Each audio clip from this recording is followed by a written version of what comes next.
Here's some vocal training and warm up exercises that you can use to help your body get used to creating the characteristics of American English and build muscle memory so you can have consistency with those sounds.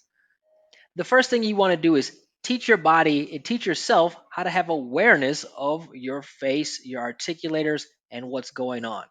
Normally, when we're speaking, we're not thinking about what's happening with the mouth or the body. We're usually focused on the message. So, the first thing to do is just pay attention to your face. Remember that your lips are here, your cheeks are here, your tongue is here, your jaw is here. The next step is to create total relaxation.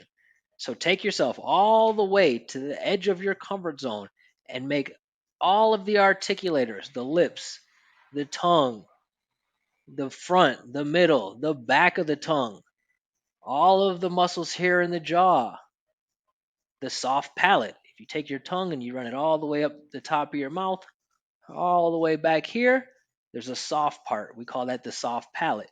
And you can actually control that muscle. You can make it tighter, you can make it softer. You want to make it as soft as possible. You want your neck, you want your shoulders to be relaxed. The idea here is that we want to create as much space as possible for the sound of our voice to come through what we call the pathway of the voice. And any tightness is going to constrict the muscles and make that pathway smaller, which is not what we want to do to create an American sound. The next step is deep breathing. So, what we're going to do is we're going to teach and remind our body about how much potential air, reserve of air that we have available in our lungs. So, what I want you to do is fill up your lungs, take deep breaths, not through the nose, but through the mouth, because this is where your voice is going to come from.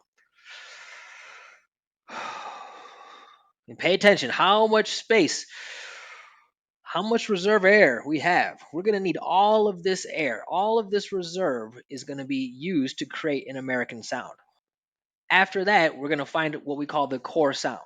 So this core sound, it's not a word, it's not a letter, it's just a sound that's neutral, that's resonating in the body, that doesn't have any tightness or different shape or form in the mouth. So what I'm going to do is with one of these deep breaths, I'm going to engage my diaphragm. So bring the air up and I'm going to wait for that air to come up. And once the air is up here, I'm going to activate my vocal cords as I continue to drive the air forward to create this neutral sound like this. Uh, uh. So this exercise of finding this core sound is useful because we need to be bringing our voice from this place all the time. There are no exceptions. Any sound in American English needs to start from down here and be brought all the way up and then activate the voice by activating the vocal cords. The next thing we're going to do is we're going to take that short and we're going to stretch it out. So using the same technique, bringing the air up, waiting for the air to come up, then activating the vocal cords, and this time I'm going to hold it out like this. Uh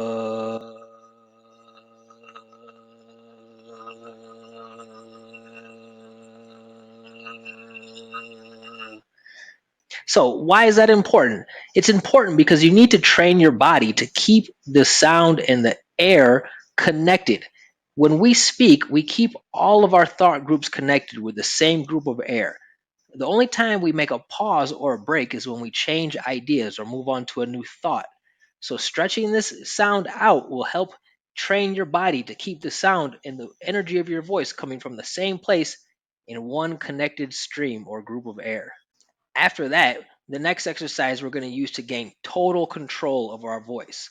So instead of this flat what I'm going to do is I'm going to raise the pitch up really profoundly with some deep rises and fall of the pitch. What you'll notice is I'm going to bring my sound from the same place, from the diaphragm all the way up. My voice is going to stay continued, and I'm not going to lose control over the speed. The speed will stay the same the whole time.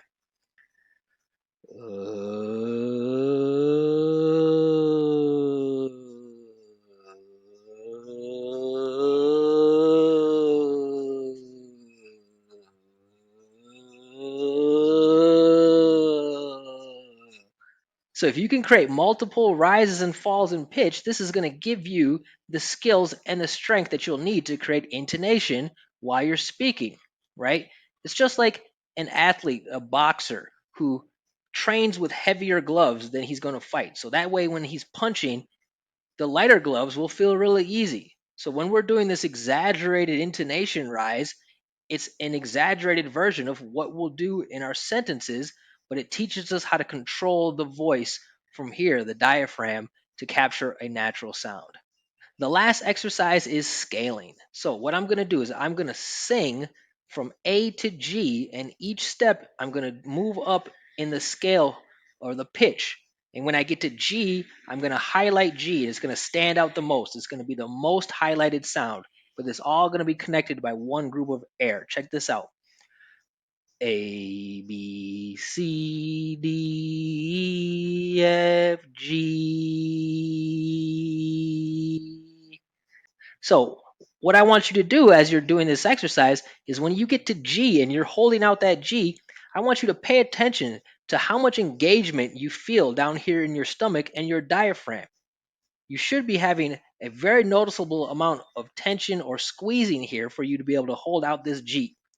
So, you need to remember that and memorize and be able to come back to that, because that amount of engagement that you have when you're here at G is the same amount of engagement that you need to create the pathway of the voice, to produce your sound, to produce your voice in a way that's going to create a natural sound and give you the power from the body in order to make the sounds of American English. So I recommend you use these or other exercises every single time you're getting ready to practice, jump on a call, or have a meeting and you need to speak American English, so that you can move from your natural mode to your American mode and be as effective as possible in your training or your communication.